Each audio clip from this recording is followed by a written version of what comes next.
নমস্কার সুপ্রিয় দর্শক বন্ধু।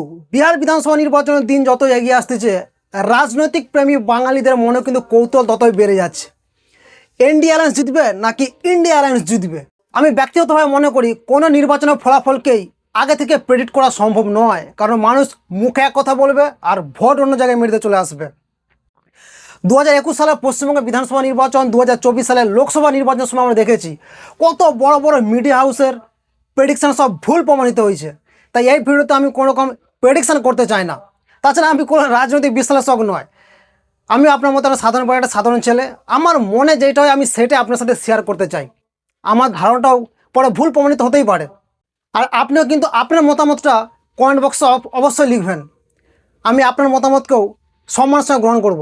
বিহার বিধানসভা নির্বাচনে ইন্ডিয়া অ্যালায়েন্স আর এনডিএ অ্যালায়েন্সের মধ্যে হাড্ডাহাড্ডি লড়াই হলেও আমার যেন মনে হয় এনডিএ অ্যালায়েন্স একটু এগিয়ে আছে। এর প্রথম কারণটা হচ্ছে মহিলা ভোটার।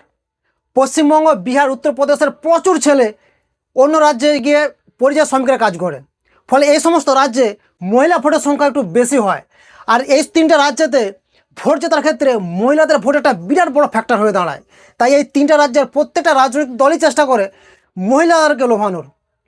আপনার হয়তো নিশ্চয় মনে আছে 2021 সালে পশ্চিমবঙ্গ বিধানসভা নির্বাচনের সময় কাটমানি, ঘুষ, দুর্নীতি, বালি চুরি, কয়লা চুরি, গরু পাচার, পাথর পাচারের মতো অভিযোগের কারণে যখন টিএমসি সরকারের পতন প্রায় নিশ্চিত হয়ে গিয়েছিল, তারপরেও কিন্তু টিএমসি বিপুল ভোটে জিতে গেছিলো শুধুমাত্র একটা কারণের জন্যই, লক্ষ্মীর ভাণ্ডার।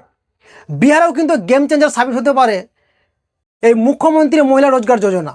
এই প্রকল্পের মাধ্যমে বিহারের প্রত্যেকটা পরিবারে একজন মহিলাকে 10,000 থেকে শুরু করে 2 লক্ষ টাকা পর্যন্ত আর্থিক সহায়তা দেওয়া হবে ব্যবসা করার জন্য। ফলে মহিলাদের ভোটের একটা বিরাট অংশ কিন্তু এনডিএর দিকে শিফট হয়ে যেতে পারে। 2 নম্বর কারণটা হচ্ছে মোদি ফ্যাক্টর। বিহারে মোদির ব্যক্তিগত জনপ্রিয়তা প্রচুর রয়েছে। মোদির দেশভক্তি, মোদির দুর্নীতি বিরোধী মনোভাবের কারণে বিহারের প্রচুর মানুষ নরেন্দ্র মোদীকে পছন্দ করে। তাই এই মোদি ফ্যাক্টর এনডিএর ভোটকে কিন্তু মজবুত রাখতে পারে। 3 নম্বর কারণটা হচ্ছে কেন্দ্রের প্রকল্প ও অনুদান। আয়ুষ্মান ভারত, হর ঘর জল, ফ্রি রেশন স্কিম, উজ্জ্বল যোজনা, প্রধানমন্ত্রী আবাস যোজনার মতো বিভিন্ন প্রকল্পে বিহারের প্রচুর মানুষ সরাসরি সুবিধা পেয়েছে। তাছাড়া বিগত কয়েক বছরে বিহারে রাস্তা, বিদ্যুৎ এবং পানীয় জলের অবকাঠামোতে ব্যাপক উন্নতি হয়েছে। 4 নম্বর কারণটা হচ্ছে সুশাসন। বিহারের ভোটের একটা বড় অংশ মনে করে রাজ্যে জেডিইউ ক্ষমতায় থাকলে রাজ্যের ল অ্যান্ড অর্ডার ঠিক থাকে, আর আরজেডিইউ ক্ষমতায় চলে আসলেই রাজ্যের জঙ্গল শুরু হয়ে যায়।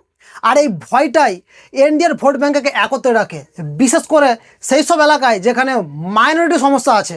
5 নম্বর কারণটা হচ্ছে জাতিগত রাজনীতি বা কাস্ট পলিটিক্স। বিহারের ভোটের আলোচনা হচ্ছে আর জাতির আলোচনা হবে না, এটা হতেই পারে না। কারণ বিহারের প্রত্যেকটা রাজনৈতিক দলেরই একটা নির্দিষ্ট জাতিগত ভোট ব্যাঙ্ক রয়েছে, আর তার মধ্যে এনডিএর জাতিগত ভোট ব্যাঙ্কটা কিন্তু সব থেকে স্ট্রং। 6 নম্বর কারণটা হচ্ছে জাতীয় ইস্যু ও হিন্দুত্ব।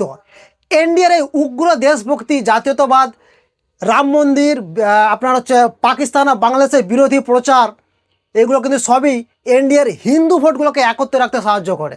7 নম্বর কারণটা হচ্ছে যে বিরোধীদের দুর্বলতা।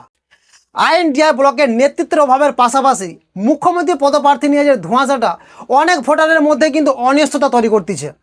আর এনডিএ ইন্ডিয়া অ্যালায়েন্সের এই বিভাজনের ভরপুর ফায়দা তুলবে। 8 নম্বর বা সবথেকে গুরুত্বপূর্ণ পয়েন্টটা হচ্ছে ভোট ম্যানেজমেন্ট। বুথ লেভেলে ভোট ম্যানেজমেন্ট, প্রচার কৌশলী আর সোশ্যাল ইঞ্জিনিয়ারিংয়ে এখনও পর্যন্ত ভারতবর্ষে কোনো পার্টি নেই যে এনডিএকে বা বিজেপিকে টক্কর দিতে পারবে।